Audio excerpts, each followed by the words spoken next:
The list of games that failed to live up to their hype is a very long one these days. As the amount of games that get developed and released grows each year, so does the amount of games that fail to accomplish what they promised. Despite what the internet might tell you, there is actually a wide variety of reasons that games end up falling behind their own intentions. Sometimes marketing is misapplied by the publisher to a niche game and it ends up being advertised as something other than that, while sometimes, yeah, it's just a bad game that gets marketed as a good one, but many times a game can be okay or even good and advertised appropriately, but its intended audience gets overly excited and ends up inadvertently expecting much more of it than they should have due to other circumstances outside of the developer's control. In the case of the Order 1886, I would contend it's at least partly the latter, but there is no denying that the game had its fair share of issues that also helped lead it into the retirement home way before it was intended to go there. As far as the expectations of the game went, the Order 1886 had a lot to live up to, arguably more than the vast majority of other games of the era.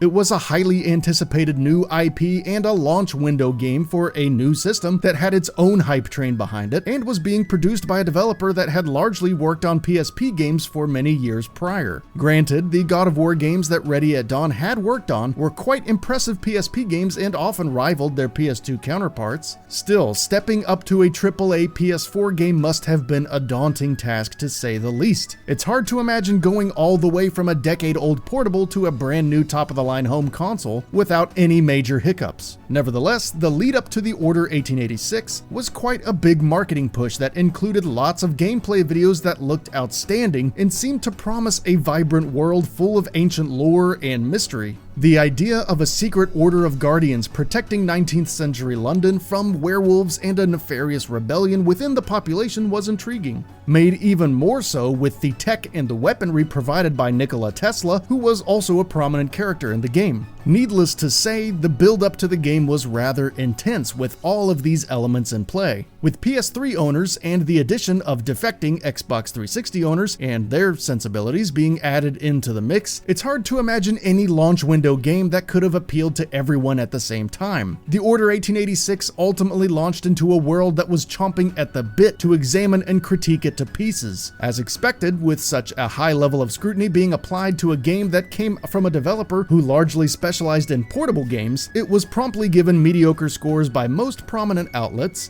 and torn to shreds by several others. Much like a hype train, once a hate train gets started, it's hard to slow down, much less stop it with any intellectual arguments. This being the case, despite the things that the Order 1886 got right, it was ultimately put to bed in the eyes of the general gaming public as a failure and a franchise that simply isn't worth anybody's time. While some of the criticisms leveled at the game were more legitimate than others, there is no denying that the game did have its issues. For starters, and perhaps the most genuine criticism, the game is fairly shallow. While the universe and the lore that was clearly created with meticulous passion was a marvel of world building to behold, the few things that Ready at Dawn had the player doing in it weren't particularly impressive. While the shooting and the exploring weren't terrible by any means, the game did lean on a fairly boilerplate combination of elements that weren't really expanded upon in any meaningful way. While the weapons were clearly well designed, there weren't very many of them. And while the werewolf enemies were also well designed, those fights were entirely relegated to QTEs, and each boss fight had essentially nothing setting it apart from the last one.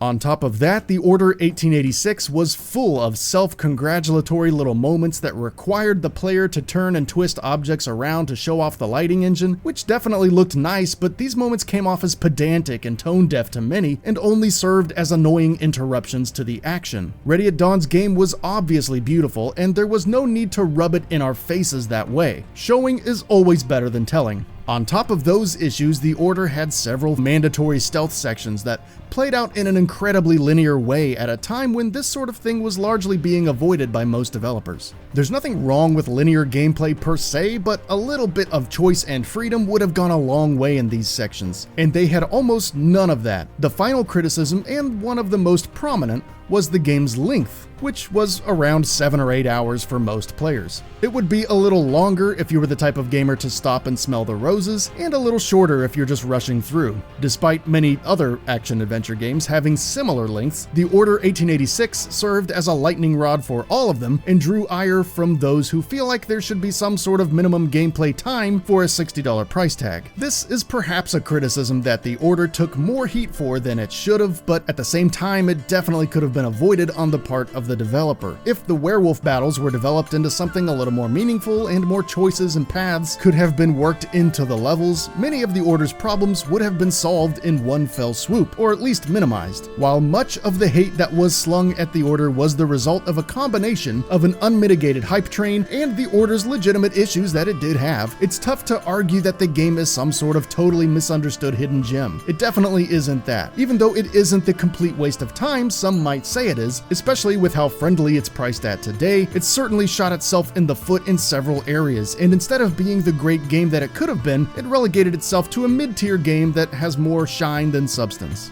Many games have joined those ranks since the Order's launch, and many more will in the future, but it will be difficult to ever match the sheer level of squandered potential that the Order 1886 truly is.